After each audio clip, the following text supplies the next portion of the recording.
and I think many people in the West don't know. The ruling class in Turkey, over 90%, they are pro-NATO and Atlanticists. I thought it was like 50-50. No, it's the absolute majority. And the economic interests around Erdogan, which is, it's very funny. They are called in Turkey the Gang of Five. You know why Gang of Five? 5 major real estate developers in Turkey, which are closely linked to the AKP and with Erdogan. And they want commercial opportunities everywhere. Not only Turkey, but in the, let's say, Organization of Turkic States spectrum, which goes all the way to Xinjiang in China. So this is what they want. So they want, which is what they have, free reign commercially inside Turkey, business opportunities in the Turkic space, which means Azerbaijan, Kyrgyzstan, Kazakhstan, essentially these ones, and Turkmenistan as well.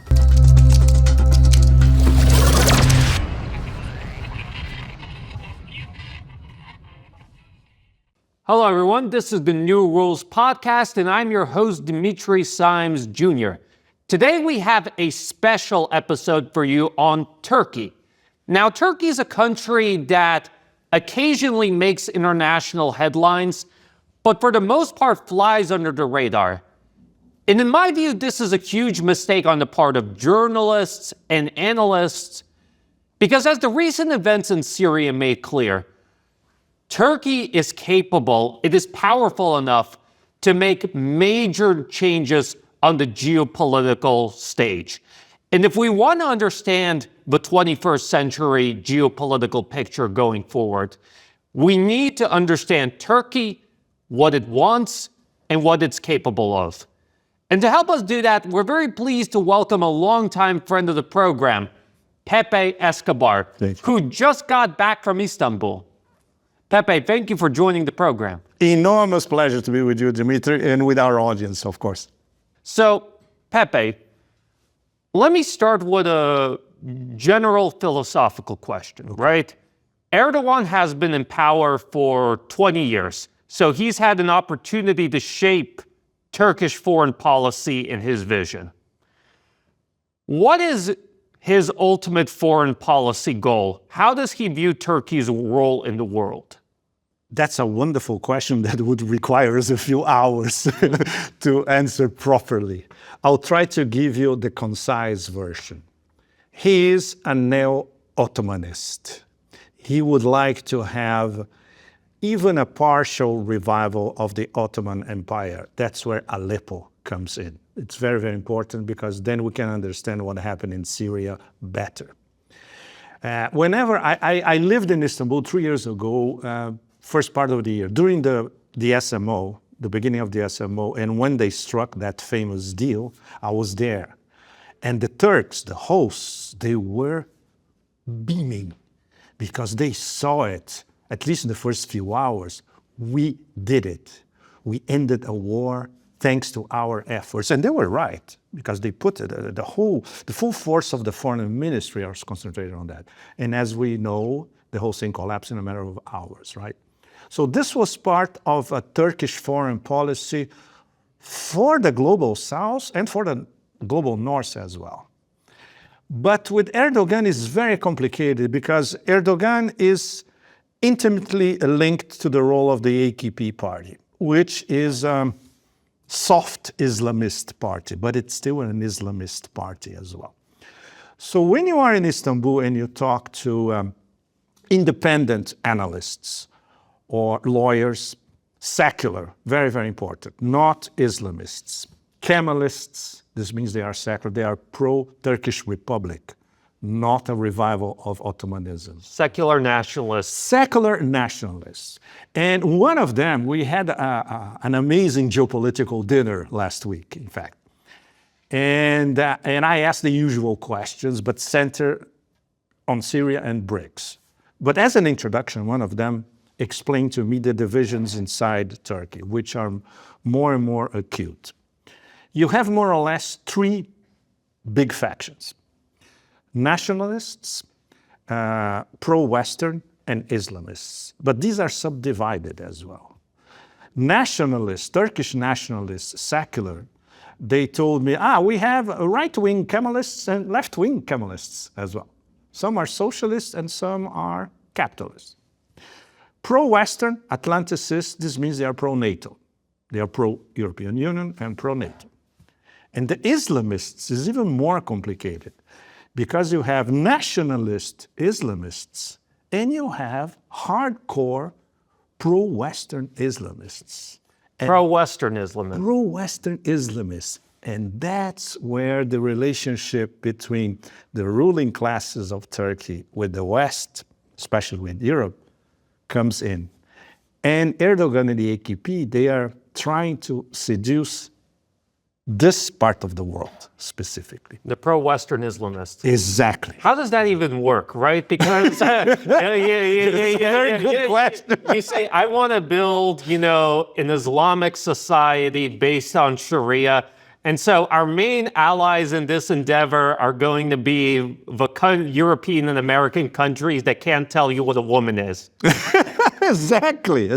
So you can imagine the internal contradictions of this intra-Islamist clash, right? A good example. They don't want Sharia law per se. They would like to have what Erdogan and the AKP have been doing for the past few years, which one of these analysts described to me as Arabization. So this means that this Islamist pro-Western camp, but looking at the West, they are essentially pro-Arab as well. And they are Arabizing Turkish society. Why? There is an economic interest to that because it's influx of Arab capital in the Turkish economy, especially Saudi Arabia and the Emirates. And this, I'll give you a very simple example. If you walk the streets of Istanbul, certain bazaars, certain parts of town, and you talk to local people about all those Arabs around, they don't like it. They say they're coming here, they have better opportunities than us, they flaunt their money, they buy everything in sight, they don't contribute to our local economy, so there is a popular resentment as well. So you see how it's all complicated. But this is encouraged by the AKP, by Erdogan himself. So you kind of provided our audience members with this complex mosaic of Turkey's political, spectrum. How does this influence Erdogan's foreign policy decision-making? Because, when you obviously have so many different factions that you rely on, that means you have to constantly try and appease them, not only in domestic politics, but also in foreign policy. Absolutely. Excellent question, Dimitri. And this is something that you won't see if you read the mainstream Turkish press, which is all, I would say more than 90%, Erdogan AKP aligned. This you get from independent observers, secular, exactly, Kemalists. Let's say the French would say républicains, republicanists, the Turkish way, right? And for instance, this is something that I learned 3 years ago that I didn't know, and I think many people in the West don't know. The ruling class in Turkey, over 90%, they are pro-NATO and Atlanticists. I thought it was like 50-50. No, it's the absolute majority. And the economic interests around Erdogan, which is, it's very funny. They are called in Turkey the Gang of Five. You know why Gang of Five? 5 major real estate developers in Turkey, which are closely linked to the AKP and with Erdogan. And they want commercial opportunities everywhere. Not only Turkey, but in the, let's say, Organization of Turkic States spectrum, which goes all the way to Xinjiang in China. If they could get investments in Xinjiang in China. The Chinese say, no, not here. You can do it in Kyrgyzstan, Kazakhstan, but not here. This is Chinese territory. So this is what they want. So they want,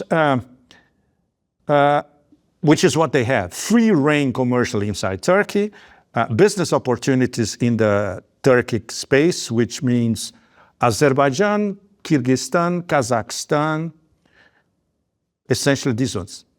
And Turkmenistan as well.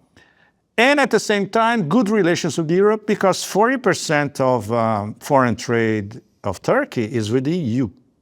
So the EU is an enormous customer of Turkish products, and also they also import Gastarbeiter, let's put it this way. Not only those that live in Germany, but in other parts of the EU as well. So it's a very complicated balance, but I think what strikes us outside of Turkey more is this Arabization phenomenon, which is something that the AKP wants, Erdogan wants, but the majority of the Turkish population does not agree with that, by all means. For instance, many were against Turkish involvement in Syria because of the influx of Syrian immigrants in Turkey, more than 4 million. They told me last week that some of them are coming back to Turkey, but not many, because they still don't know who actually is going to run Syria. And Syria now is a black void. We have a former Al-Qaeda who elected himself as president earlier this week. Nobody knows what's going to happen next. And I'm sure Ankara doesn't know. According to some of my friends who are in Ankara as professors, they say, no, nobody in the government knows what's going to happen next. And this was not what they were expecting. So I definitely want to return to Syria. But of course. A point that really struck with me was when you said 90% of the Turkish political business elite are Atlanticists. Yes. And that on the one hand, they want to do business in Europe. On the other hand, they want to break into new markets in Central Asia. Yes. It would seem then that if these people were the ones pulling the strings, Turkey would be vehemently anti-Russia across the board. They would be just as anti-Russia as, let's say, Germany, as France, as all the other US vassal states.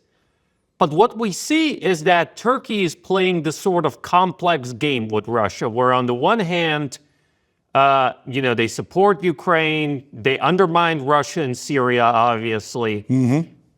But trade between Russia and Turkey is also skyrocketing. And Erdogan declared last autumn that he wants to join BRICS. And one of the countries spearheading that is Russia.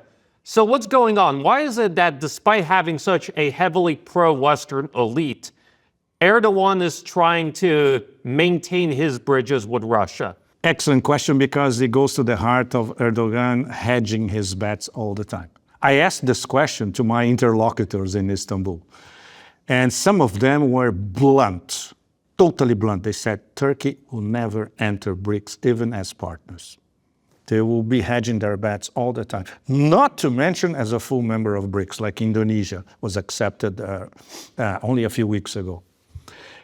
He uses that vis-a-vis the West.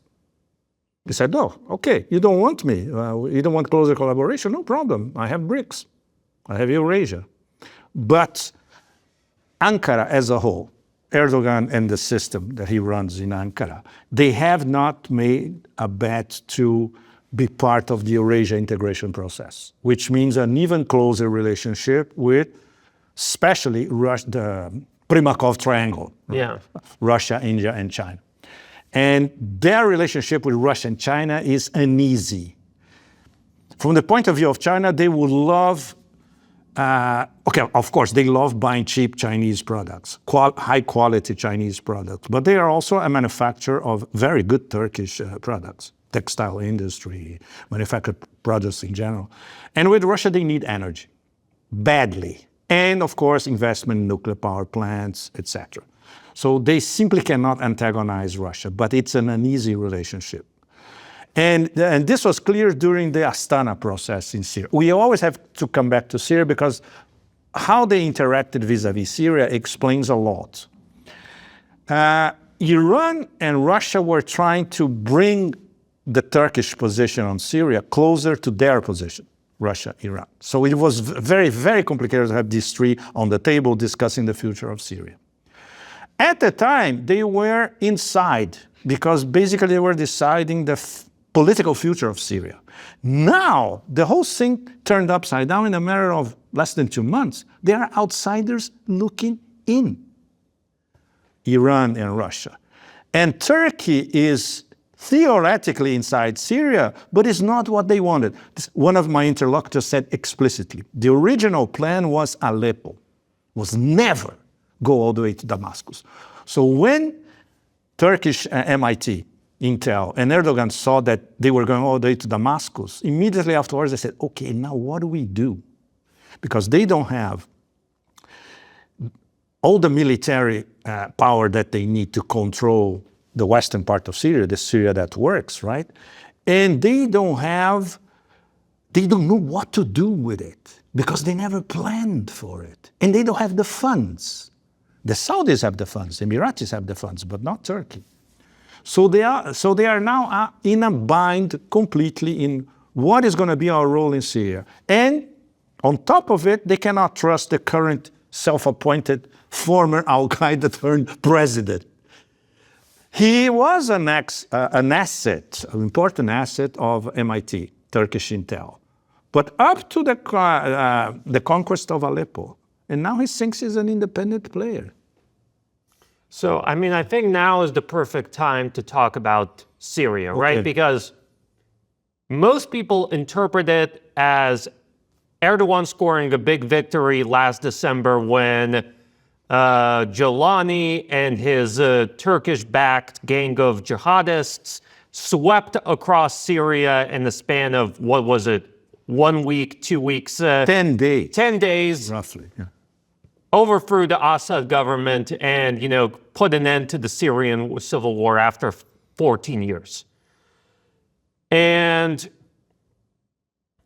sort of the expectation was that Erdogan was one of the men of the hour. Mm-hmm. But what you're saying is that the situation for Turkey is far more complex. Mm-hmm. So where does Turkey go from here? Because they now have their people in charge in Damascus.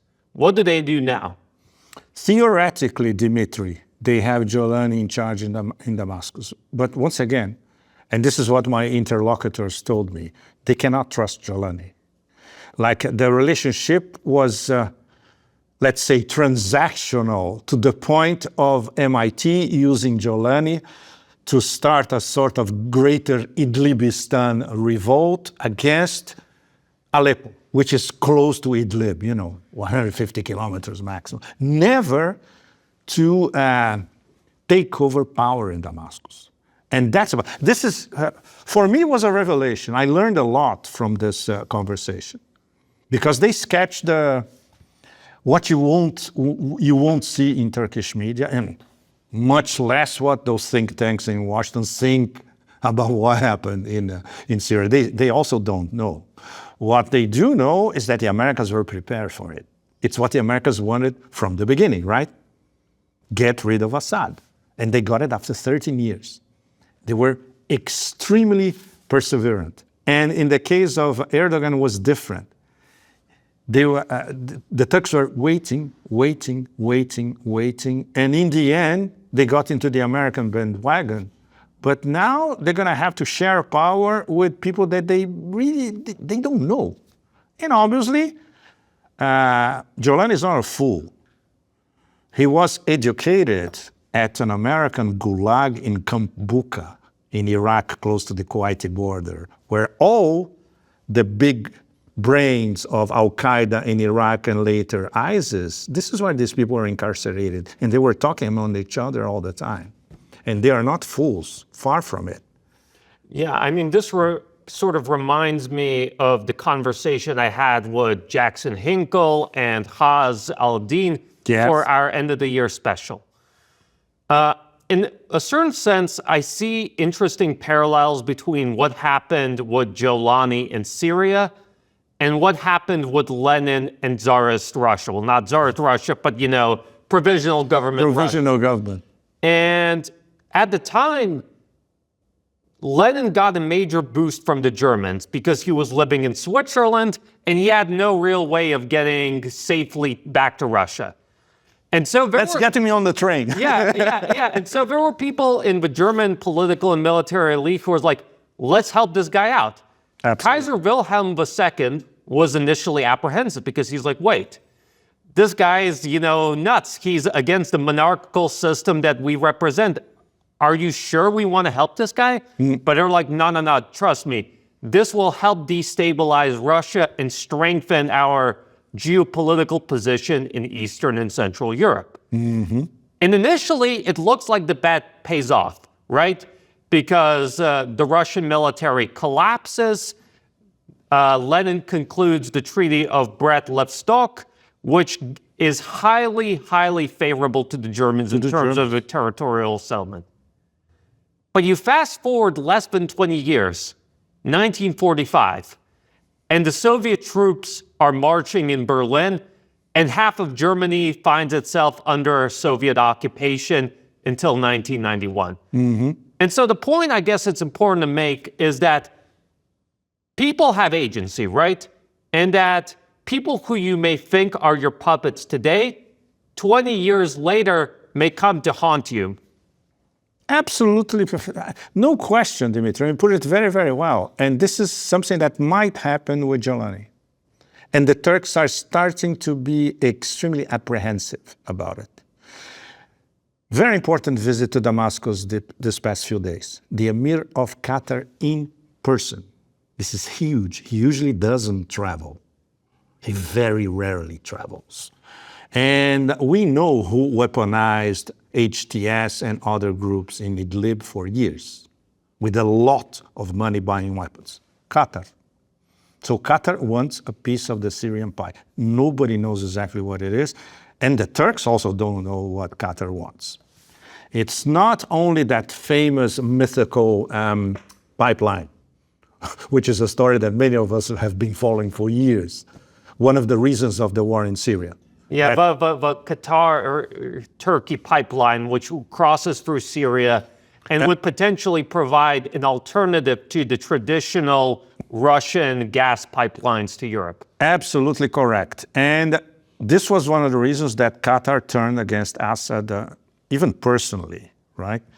It's fascinating because when you look at the time, there are photos that you still can find, I think, of Assad and Asma having dinner with the Emir of Qatar and his wife, like best friends, just before the start of the war, So it's another instance of how the Arab world is really a nest of spies. They turn on each other over and over and over and over again. And this is something that will certainly happen in Syria. We still don't know who is going to turn against who. Because first of all, Jolani has to, which is something that he's already tried to do, incorporate all the other jihadist groups into the government. Apparently, this is what happened these past few days. We still don't know if everybody's going to swear by the Syrian flag in the new Syrian army. We still don't know, right? Then, the competing interests of Turkey, Israel, Qatar, and of course, the Americans. The Americans are not going anywhere in Syria. We all know that. But what do the Americans want apart from what they already have? Which is the collaboration with the Kurds and helping to get that oil to Erbil, later sold to Israel for a super price because it's stolen oil, essentially. Nobody has asked Donald Trump what he wants to do with the American troops in Syria. He says that he's bringing them back. But for the moment, this is just talk, right? So all that adds to the insecurity in Ankara about, okay, what do we do next? They don't know. According to my interlocutors, very well connected, they say, nobody knows what to do next. You raise a really, I think, interesting and important problem because as you pointed out, the Turkish business elite doesn't want a showdown with the West. Exactly. They want to do business with the West.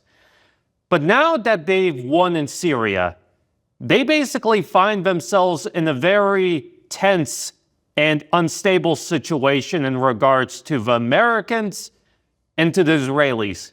Because the Israelis have bitten off a good part of the southern chunk of Syria, and the Americans obviously are, sitting in the east with all the oil fields, and they're basically providing a military umbrella for the Kurds.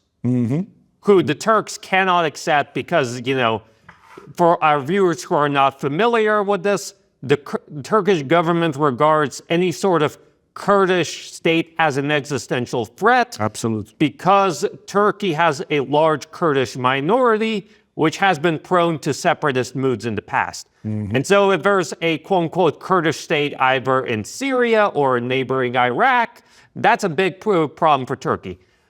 But now, Syria is basically partitioned, and the Kurds arguably could emerge stronger. So how does Turkey navigate between the United States and Israel and Syria? Exactly. If there is one thing that Ankara is absolutely sure of, is that the Kurds cannot emerge stronger from the partition of Syria. And that's why we heard already a few weeks ago, 10 days, 2 weeks or so, already a threat of a Turkish military intervention against SDF in northeast Syria. Can you imagine, Dimitri? This would be a NATO against NATO war, de facto. You cannot escape it. It will be NATO against NATO. And obviously, Americans look at it and said, we don't want this, obviously. And this will imply a super back channel between Washington and Ankara. Okay, a few concessions for you vis-a-vis the Kurds, but we stay there. But maybe we can say that we are not supporting SDF anymore, but we will. But no military invasion. Let's try to solve this. They will keep confined to a few areas, which is already the case because the Kurds are confined to a few areas, and they are clashing with local Arab tribes. So there is already an internal northeast Syria mini war between Kurds and Arab tribes. And the Americans don't want to get into this, the last thing that they want at the time. And the Kurds love the idea because it's divide and rule, played the Turkish way, right? Yeah. So we've talked quite a bit about Syria, but I think that it's important to acknowledge that the Turks are not just in Syria. They've also been playing a heavy military and political role in Libya for numerous years. And this periodically appeared in international news, but almost everyone has forgotten it. For many of our viewers, this is the first time they're hearing that the Turks are in Libya. So can you tell us, what are the Turks doing in Libya, and why are the Greeks and French freaking out over it? Well, I prefer to be totally frank with you, Dimitri. I'm not following the Turks in Libya. You know why? Because I chose to follow the Turks in Central Asia. All right, so let's talk about Central Asia then. No, but your question is excellent. And if you ask this question in Istanbul, a lot of people Turks won't be able to answer your question. They have no clue what Turkey is doing in Libya. Literally. I mean, Bo, they are backing the government in Tripoli. Is that against what the Russians are backing, which is the Haftar government in the east? But not just the Russians, it's also the Emiratis. The Emiratis, exactly. Yeah. Exactly. And the other thing that really does catch my eye is their energy moves, right? Because they basically signed a massive oil and gas exploration deal with the Libyans. And Libya has a lot of untapped resources and resources that were basically neglected after the fall of Gaddafi. So now if the Turks are able to go in and they're able to get a share of this Libyan energy pie, that is huge revenues for Turkey. Exactly. It means huge cheap oil, which by comparison to the European neighbors who are having high energy costs, this will allow Turkey to be considerably more competitive when it comes to manufacturing, industry, just overall standard of living. So you answered your question, because then they will also become energy exporters. If they get what they want from Libya, they automatically become energy exporters as well. So it's a very clever game on the energy front, because it's not about Turk Stream. It's not about the BTC pipeline. Yeah, just break those pipelines down for our viewers. Because again, as I mentioned, we need maps. Yeah, We will, add maps to the B-roll after we release that. So, let's break down the pipelines.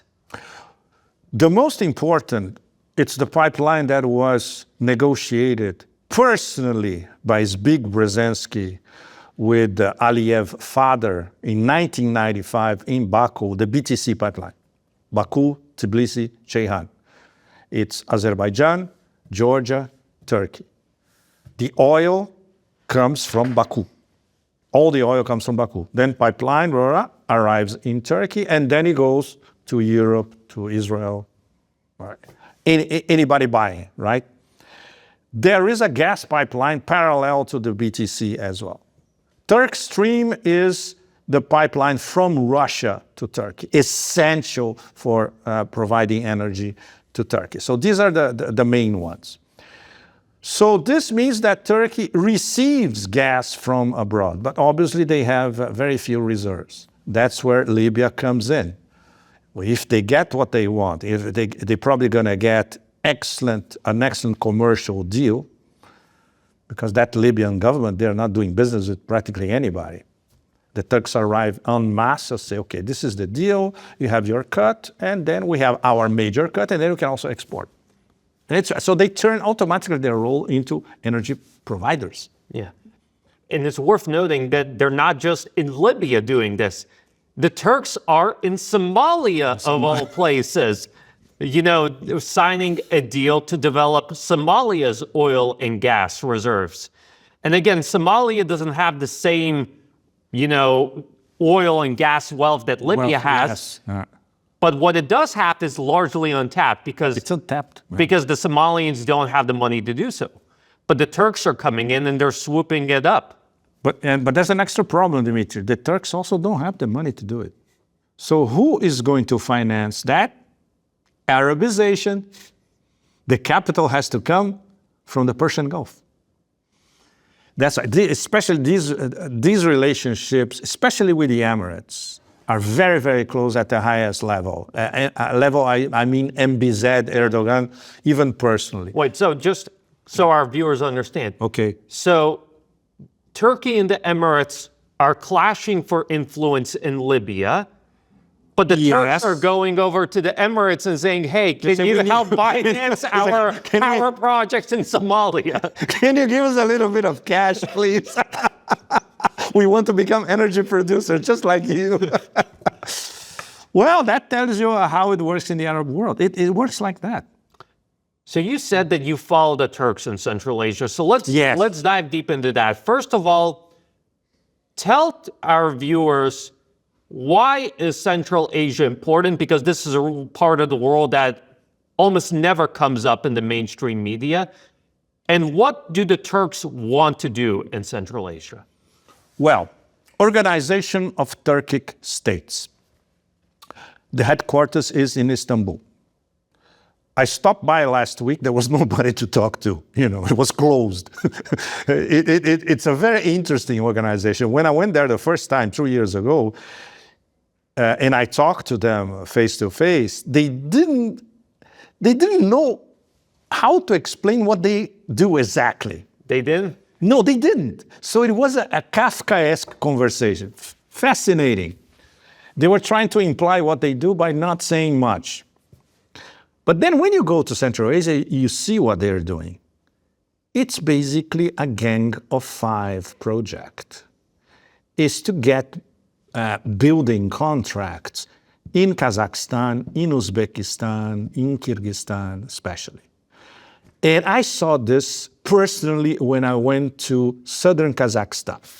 So one day I arrived in Turkestan, which has a fabulous Silk Road history, southern Kazakhstan, and I stay in a caravanserai, but a modern caravanserai, like a shopping mall. You say, wow, in the middle of the desert, in the middle of nowhere.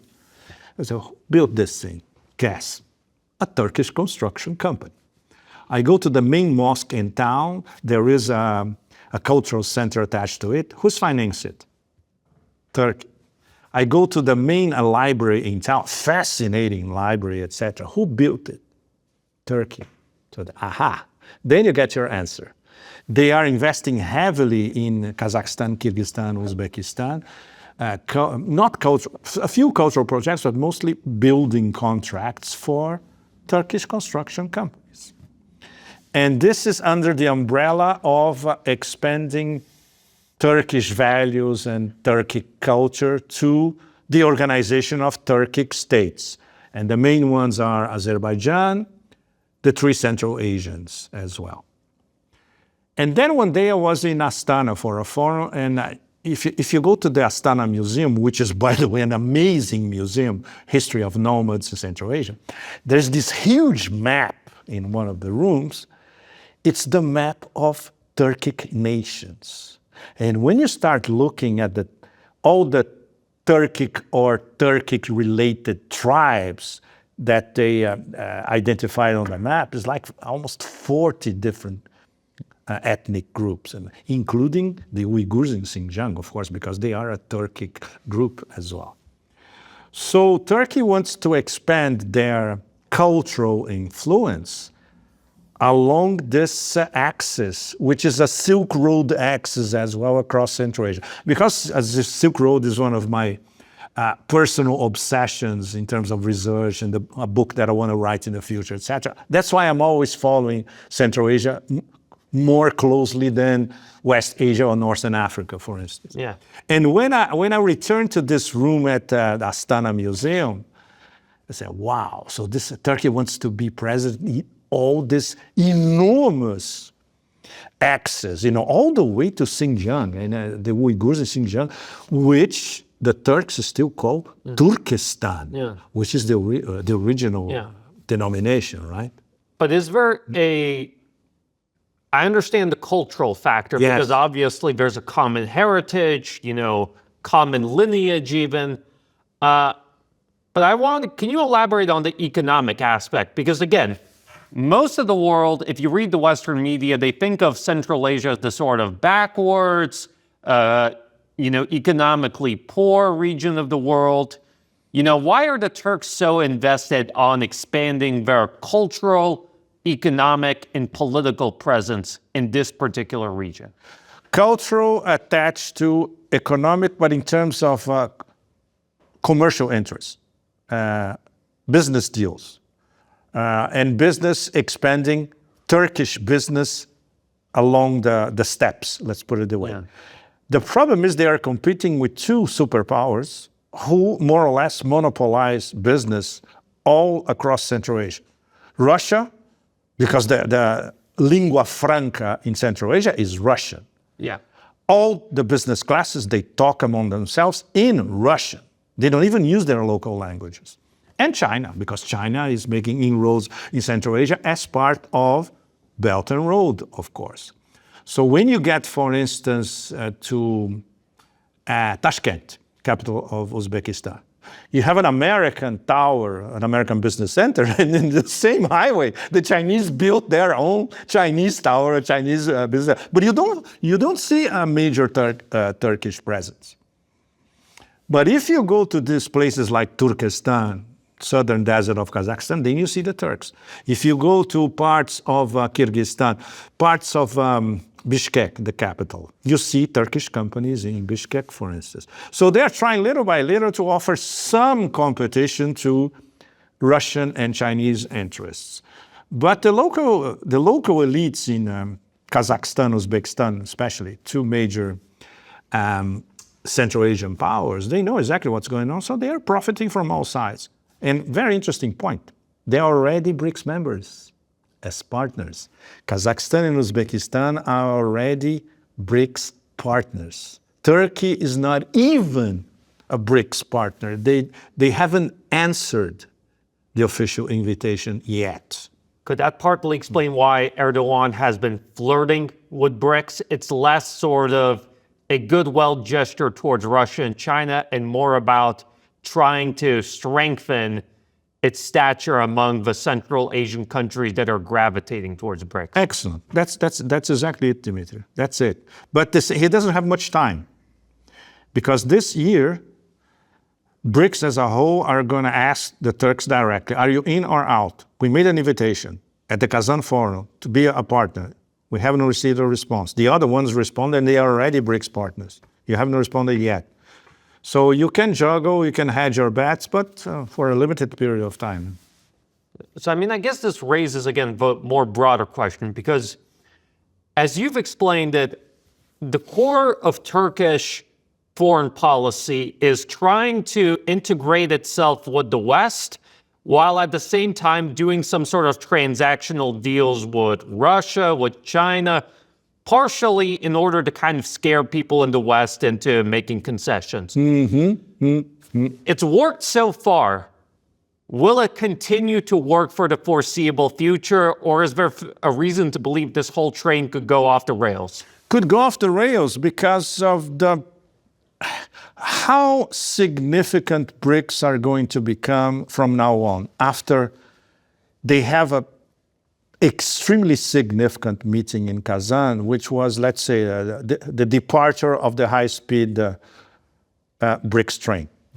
It's already on. It's picking up speed little by little. This year is going to be complicated because the Brazilians are the presidents, and the Brazilians, there is a lobby against BRICS inside the Brazilian government. So it's going to be a very complicated year. But the Russians and the Chinese will keep pushing. And now that Trump has officially declared his own words, war against the BRICS, for the absolute wrong reasons, because he is badly misinformed. The BRICS don't want a BRICS currency. And Peskov, Kremlin spokesman, was forced to go on the record and say, this is not what we're doing. We're working on alternative payment settlements. Yes. It's a completely different story. I just do want to say, Yes. imagine I just think it speaks volumes about the fact that a non-existent BRICS currency has Donald Trump absolutely spooked. Spooked. He is terrified. Yes. Yeah. And, again, I don't want to go too far away from Turkey, but I really have this, this has been boiling over, so I want to get it out. The Americans have become such crybabies. China makes an AI breakthrough. Oh, you stole it. You stole it. Yeah. Russia makes a hypersonic missile. You stole the design. You stole it from us. Major tech companies prefer to hire Indians because Indians work harder and are smarter and, do a cheaper price.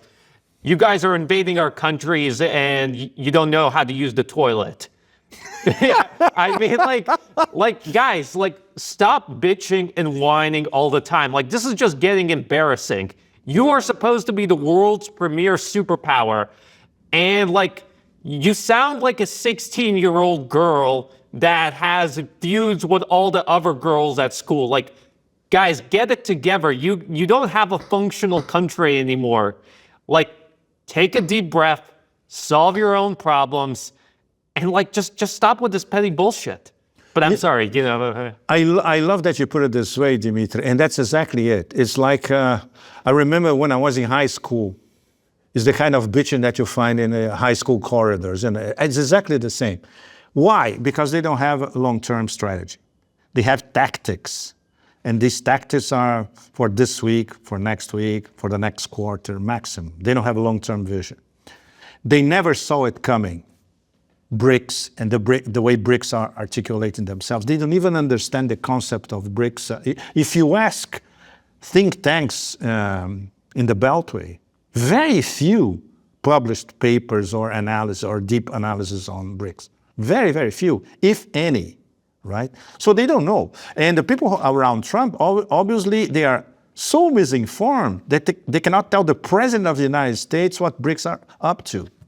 So he already launched a de facto war. Many of us were saying that even before the inauguration. 2025, he's going to go against the BRICS. We didn't know that it would be like this, and for the completely wrong reasons on top of it.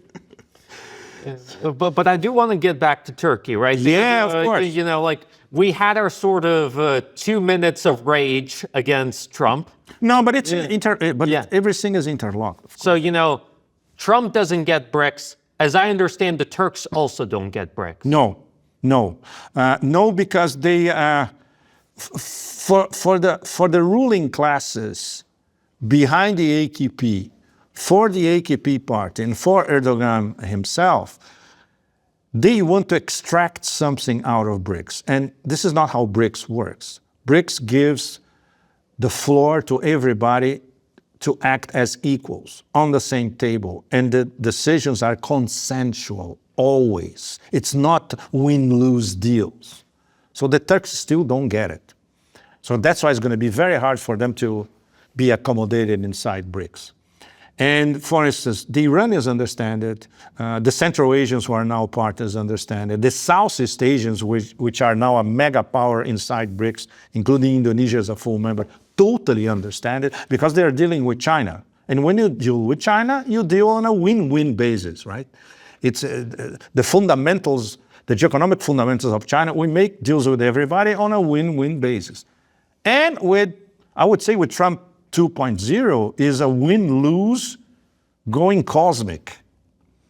Everything that he's been saying in terms of tariffs, trade wars ahead, Canada, Mexico, Greenland, Panama Canal, everything is a win-lose deal. America has to win. And this war already launched against the BRICS is the epitome of win-lose. You want to try to do something, escape from the dollar, we're going after you. It's a win-lose. Even the possibility of a diplomatic encounter or discussion, no, it's threats.